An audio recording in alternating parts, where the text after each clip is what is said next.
Olá, queridos, boa tarde a todos que aqui nos acompanham. Bom, hoje a gente vai falar de um tópico muito importante, diria eu, mais importante até do que interessante.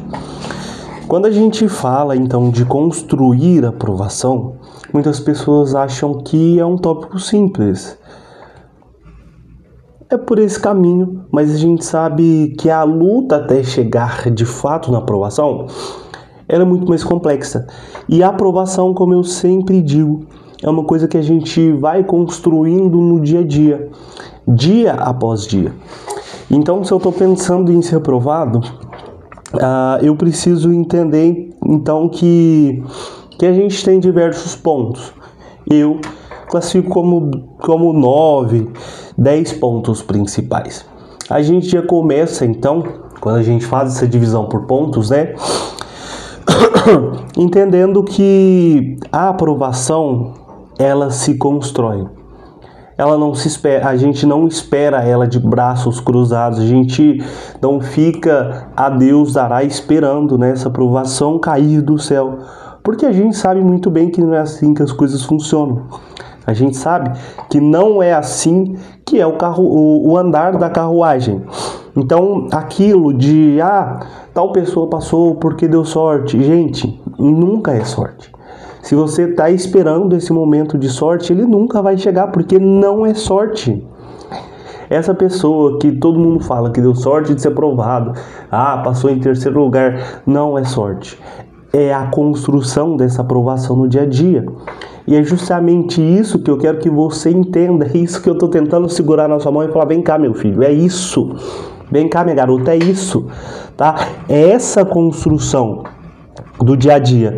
Ou você vai construir essa aprovação, ou você vai ter que ser obrigado a assistir outras pessoas sendo aprovadas, justamente porque elas não estavam presas aí nesse quesito de sorte, e sim entendendo que a aprovação ela é uma construção e não tem outro caminho para essa aprovação.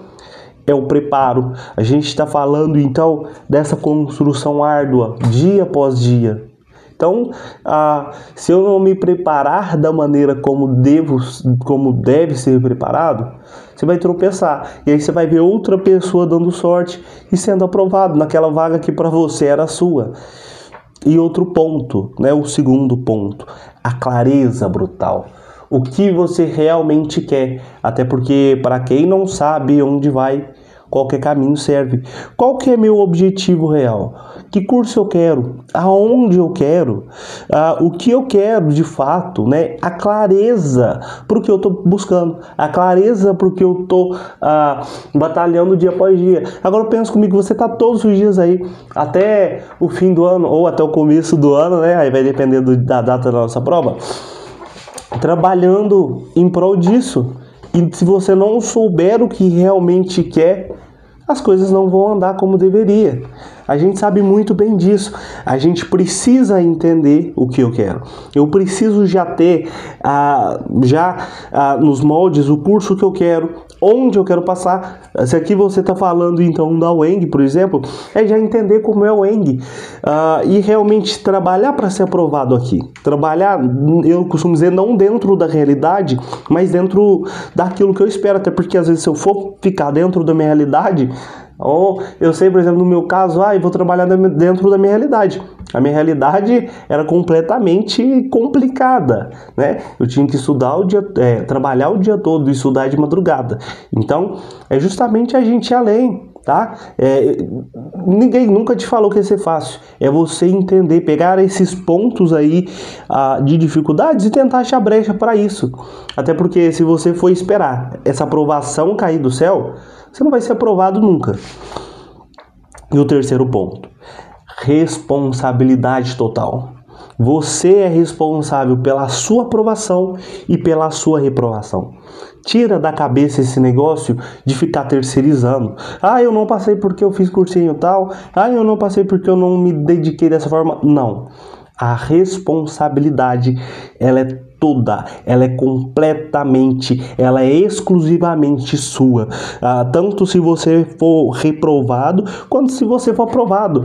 A responsabilidade de tudo isso é sua. Ninguém vai fazer por você. Tenha clareza disso. Saiba disso. Então, não adianta terceirizar essa responsabilidade. Tá quente esse café? Cappuccino. E o quarto ponto, a gente tem que ter um plano sem desculpas. A rotina, ela tem que ser lei. Por isso que eu falo, gente, vamos montar um plano de estudo, aquele planner de estudo. Mesmo que você não consiga seguir ele 100% à risca, vamos montar esse planner, vamos montar esse planejamento de estudo. Até porque, quando eu falo desse plano, eu falo do planejamento de estudo, eu falo justamente de montar ele dentro das suas realidades, dentro dos seus moldes, né? Por mais que a realidade pode ser complicada, você vai trabalhar dentro dos seus moldes. Até porque não adianta você querer estudar 8 horas por dia, se você não tem 8 horas por dia para estudar. Pode parecer bobeira, mas não é. Por exemplo, tem alunos que têm 8 horas por dia para estudar, mas não conseguem estudar 8 horas por dia com qualidade. E aí a gente cai naquele limbo de um aluno que está indo muito mal estudando 8 horas e quando ele reduz essa carga horária dele, ele consegue muito bem. Porque no estudo a gente precisa fazer com que se converse a quantidade e a qualidade, com maior prioridade para a qualidade, tá? Um estudo com um volume maior na quantidade, ele é muito bem-vindo, desde que trabalhado também com muita qualidade. Outro ponto, né, o nosso quinto ponto, para mim esse é um dos principais. A diferença está no mental. Como assim, João? Cabeça de aprovado, mentalidade de aprovado. Tem aluno que chega no vestibular e já chega reprovado, já chega cabeça baixa, já chega duvidando do seu próprio potencial. E eu falo não só no dia da prova, eu falo no dia a dia, eu falo todos os dias, já tá, né, se sentindo reprovado. Tem alunos que têm capacidade para ser aprovado, mas no dia a dia ele mesmo se reprova. Já chega com essa mentalidade de reprovado. Então, a gente tem que ter essa mentalidade, a gente tem que ter essa cabeça de aprovado, a gente tem que acreditar em nós mesmos. Se você não acredita em você mesmo, quem vai acreditar? E esse é um dos principais pontos. Em sexto ponto, o ponto número 6, erro é parte do processo. O erro não significa o fim do processo. Você vai errar, você vai falhar, mas você tem que continuar. Assim como a gente coloca lá dentro do EBQ, você vai trabalhar basicamente trabalhando em cima de erros. Você vai trabalhar 80% em cima de erros. Por isso que eu falo para vocês, aplicar o CAI dentro desse EBQ também, que a gente vai entrar no limbo. E aí tem aluno que chega para mim, João, eu tô muito lascado. Eu tô seguindo esse planejamento que você me passou dentro do meu planner, dessa modalidade, e aí eu tô vendo que eu tô errando muito. E errar faz parte do processo. E agradeça que você tá errando hoje e não tá errando no dia da prova. Não posso dar um spoiler, mas é basicamente assim. Dentro do nosso planejamento de estudo, quando eu monto o planner com o aluno, depois que eu entendo a realidade dele, e na grande maioria dos casos, eu coloco uma coisa que eu chamo de ciclo de listas, né? O aluno faz uma lista antes de assistir a aula, e aí, se ele não atingiu essa meta dele, né? Por exemplo, 7, 8 na lista, ele vai assistir a aula. Terminou de assistir a aula, ele faz um resumo, ele faz um mapa mental, e a partir disso ele vai e faz uma segunda lista. Não atingiu essa linhagem, o corte dele, né? Vamos chamar assim, ele vai fazer uma terceira lista. Não conseguiu, ele faz uma quarta lista. Aí se ele não conseguiu, aí na próxima semana ele vai voltar para aquele conteúdo. E detalhe, não é só fazer a lista. Dentro da lista, ele ainda vai aplicar ali uma correção extremamente aprofundada. Ele vai entender o porquê ele está errando. Ou seja, um ciclo de 4 listas é uma coisa que vai gastar 1, 2 horas dele, ele vai gastar muito tempo. Até porque não adianta eu ficar vendo conteúdo se eu não estou entendendo. Nesse caso, a gente prioriza com que ele veja menos conteúdo, entre aspas, né? Porque dá tempo sim dele ver todo o conteúdo que cai.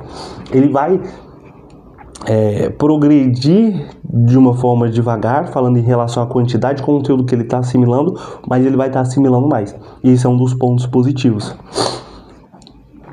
E o nosso ponto número 7. Ambiente é decisão estratégica. Principalmente quem estuda em casa. Estudar em casa é mil maravilhas, desde que você saiba o que você está fazendo, desde que você não se deixe levar pelo canto da sereia. Tem que ter compromisso. Até você que está no cursinho aí presencial, não estou falando para você sair dele não, mas você já avaliou se realmente vale a pena estar nesse seu cursinho? Como que é esse ambiente? É o que eu falo, a gente precisa ter foco. Se a gente não ter foco, a gente vai perder essa chance. Você vai estar dando tiro no escuro sem esse foco. E quando eu falo do ambiente principalmente, eu falo das pessoas que te circundam. Aqueles pensamentos negativos, aquelas pessoas que só te jogam para baixo, aquele ambiente extremamente bagunçado, tudo isso vai afetar. E são esses pequenos detalhes. Esse ciclo. E às vezes você mesmo que está estudando, você pode ser a pessoa que está estragando esse ambiente. Então é uma coisa que vale a pena refletir. A gente precisa entender isso, como que está esse ambiente, como que está essa organização.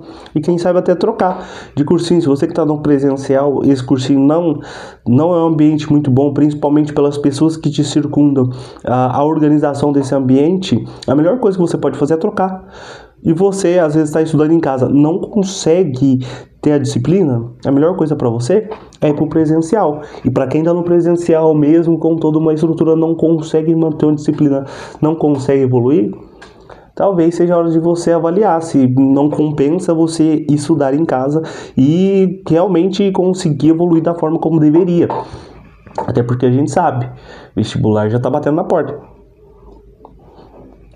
Ponto número 8. Ação diária. Eu costumo dizer que quem é aprovado não é aprovado motivado, e sim disciplinado. A motivação ela é extremamente importante para você conseguir, engatar aquela sequência, mas não é a motivação que vai te fazer ser aprovado. Não é a motivação que vai te levar à aprovação. A motivação ela vai estar presente ali nos dias que você está para baixo. Mas o que vai conseguir te puxar para ser aprovado é essa disciplina. A gente sim, motivação, a gente tem que estar motivado o máximo das vezes possível, mas nem sempre a gente vai estar motivado. E aí que entra a disciplina. A disciplina é o que vai te levar à aprovação. Então não espere estar no clima. Faça mesmo desanimado, faça mesmo sem querer, faça no automático se for preciso, mas não deixe de fazer. E o nosso 9º ponto: seu futuro espera atitude. A sua aprovação, ela espera atitude. Não deixe para depois. Você está tendo a oportunidade agora de mudar essa história. E não lá depois da prova. Nossa, eu poderia ter feito isso. Nossa, eu poderia ter feito aquilo. Você pode fazer hoje. Então, que faça ainda hoje. Ninguém passa pensando. Todo mundo passa agindo. Não adianta você só idealizar. Você tem que fazer. E quando eu falo de fazer, não é para você deixar para fazer lá na semana da prova, muito pelo contrário, é fazer hoje, é começar agora, e é isso que vai te diferenciar, é isso que vai separar você do grupo dos aprovados e dos reprovados.